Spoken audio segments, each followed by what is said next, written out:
উত্তম, তা না বলে ভালো নয়। আমরা তো দু চারটা না বললেই নয়। তো গান পরে হবে, আগে একটু শ্রবণ করুন, হয়তো কোনোদিন আপনাদের একটু কাজে লাগতে পারে। আর যদি সব ভক্তের মধ্যে একজনেরও কাজে লাগে তবে দাসের জন্ম হয়নি।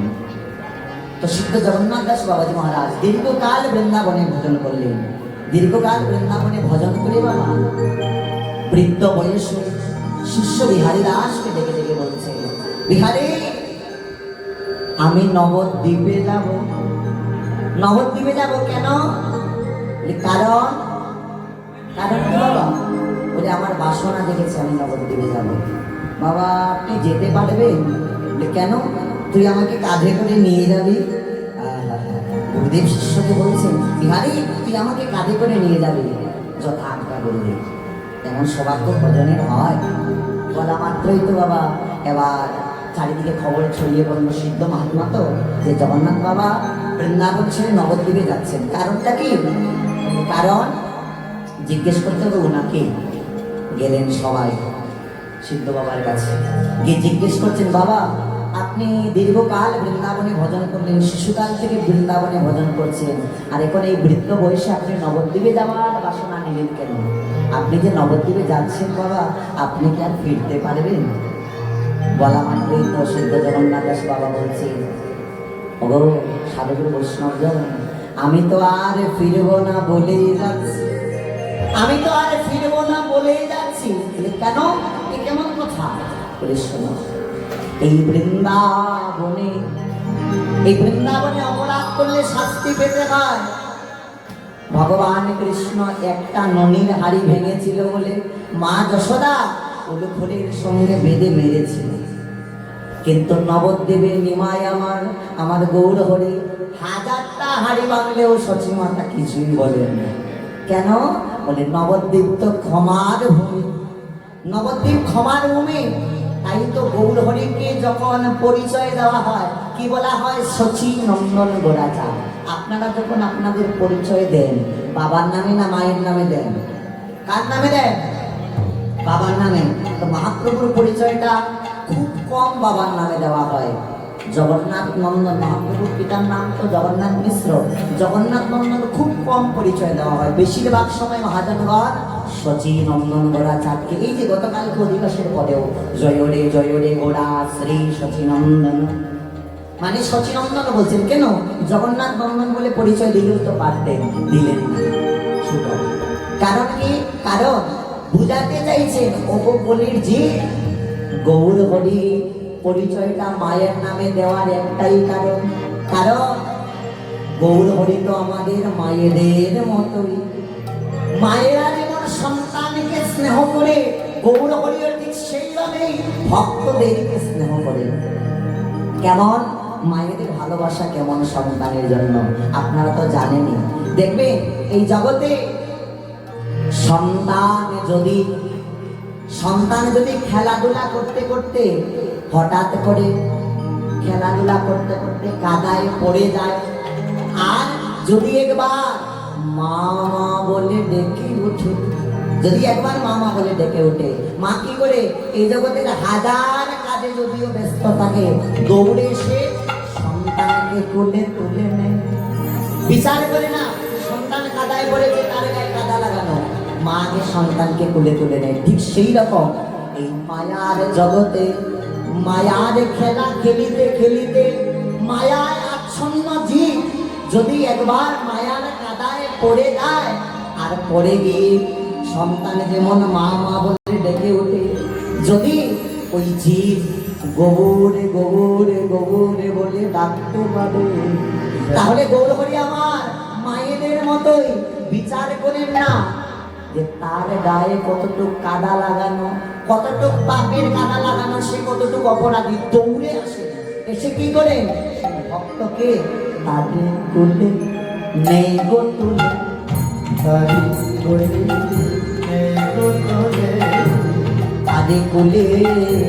নেই গো তুলে,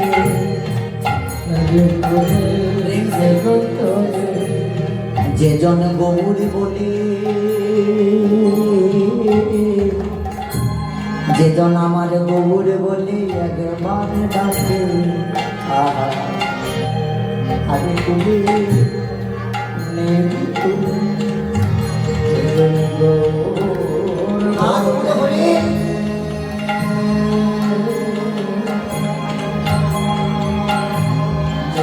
গৌর বলে একবার কাছে হরি বলে নেরো তোলে যেজন গৌর বলে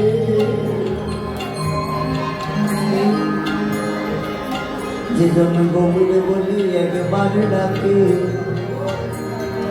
গৌর আমার আরে কুলে নেব তোলে।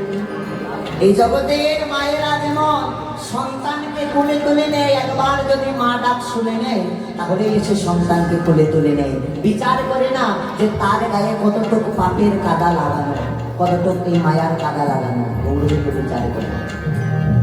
তাই গৌরবকে বলা হয়েছে মায়ের মতো। মা সন্তানকে কোলে তুলে নিয়ে কি করে, এই জগতে যত অপরাধী করুক না কেন মায়ের কাছে সন্তান ভালো। তো গৌরহরির কাছেও একবার যদি হা গৌর বলে ডাকতে পারে কোনো ভক্ত, তাহলে সঠিক অপরাধী বলে গৌর বলে আয় আয় আয়, ওরে জীব আয়। জগায় মাদাইয়ের মতো মহাপাপীকে মহাপ্রভু কাছে টেনে নিলেন, কাছে টেনে নিয়ে হরি নাম দিয়ে উদ্ধার করলেন। ঠিক সেই রকম যে কোনো ভক্তই যদি একবার প্রাণ ভরে হা গৌর বলে ডাকতে পারে, গৌর হরি তাকে কোলে তুলে নেবে। মায়েরা সন্তানকে কোলে তুলে নিয়ে কি করে, ওই স্তনদুগ্ধ পান করিয়ে সান্ত্বনা দেয়, শীতল করে দেয়। ঠিক সেই রকম গৌর হরি ও ভক্তকে কোলে তুলে নিয়ে আর মায়েরা যেমন স্তনদুগ্ধ পান করিয়ে শীতল করে দেয়, সান্ত্বনা দেয়, গৌর হরি স্তনদুগ্ধ খাওয়ান না, গৌর হরি কি খাইয়ে দেন জানেন? গৌর হরি আমার তাকে খাওয়াইয়ে দে নামে সোনা, হরি খাওয়ায়ে দে হরি নামে সুধা, তারে খাওয়াইয়ে দে হরি নামে সোনা, হরি খাওয়ায়ে দে নামে সুধা, তারে থাকে নায়া, তারে থাকে নায়া, আরে ভব খুদা, আরে খাওয়াইয়ে দে হরি নামে সোনা।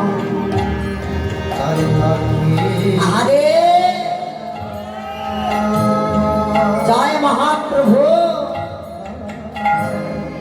তার ভাগ্যে নায়ার ভব খোদা, খাওয়ায়ে নামে সুধা। মায়েরা যেমন স্তনদুগ্ধ পান করিয়ে সন্তানকে সান্ত্বনা দেয়, শীতল করে দেয়, গৌর হরি হরি নামের সুধা পান করিয়ে সেই ভক্তকে শীতল করে দেয়, শান্ত করে দেয়।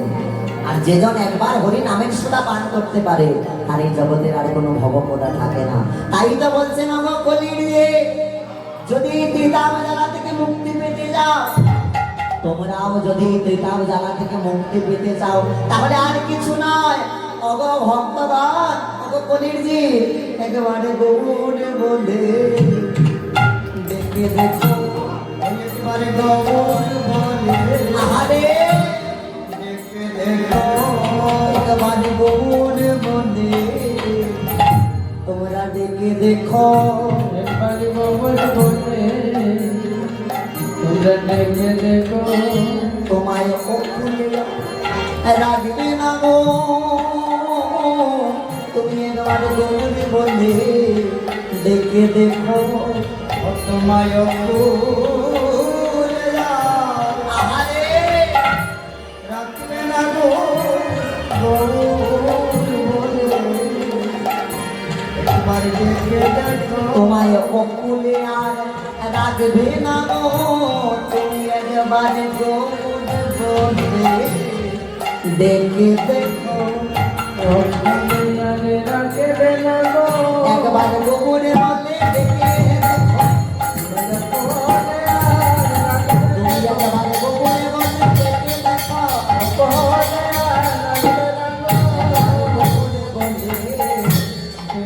দেখো, একবার হা গৌর নবদ্বীপের এত মহিমা, তাই সিদ্ধ জগন্নাথ দাস বাবাজি মহারাজ বলছেন, তাই তো নবদ্বীপে যাচ্ছি। নবদ্বীপে গিয়ে যদি গৌরীকে খুশি করতে পারি, তাহলে গৌরী ব্রজে রাধা কৃষ্ণ মিলিয়ে দেবেন, পাইয়ে দেবেন। তাই নবদ্বীপে যাচ্ছি। নবদ্বীপের এত মহিমা, তাই লন্ডন আমেরিকায় কোটি কোটি টাকার সম্পত্তি ছেড়ে দিয়ে বাবা এসে নবদ্বীপে গড়াগড়ি দিচ্ছে। কেন বলে নবদ্বীপে যা আছে তা তো ওই লন্ডন আমেরিকায় নাই। তাই গৌর আমাদের বাঙালির ঘরে মহাপ্রভু এলেন কিন্তু ঘুম ভাঙল বিদেশিদের। তাই সকলে মিলে আমরা গর্ব করে বলতে পারি কি, গৌর আমাদের, গৌর আমাদের, আমাদের আমাদের রে গৌর আমাদের, গৌর আমাদের,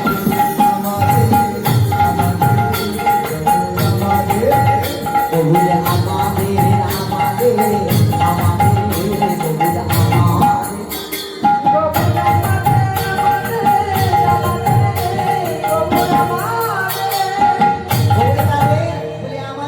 কারণ আমাদের মতো বাঙালির ঘরেই মহাপ্রভু এসেছে আমাদেরকে কৃপা করবার জন্য। নিতাই কাদের, নিতাই আমাদের, নিতাই আমাদের, আমাদের আমাদের আমাদের রে নিতাই আমাদের, নিতাই আমাদের, আমাদের আমাদের রে নিতাই আমাদের।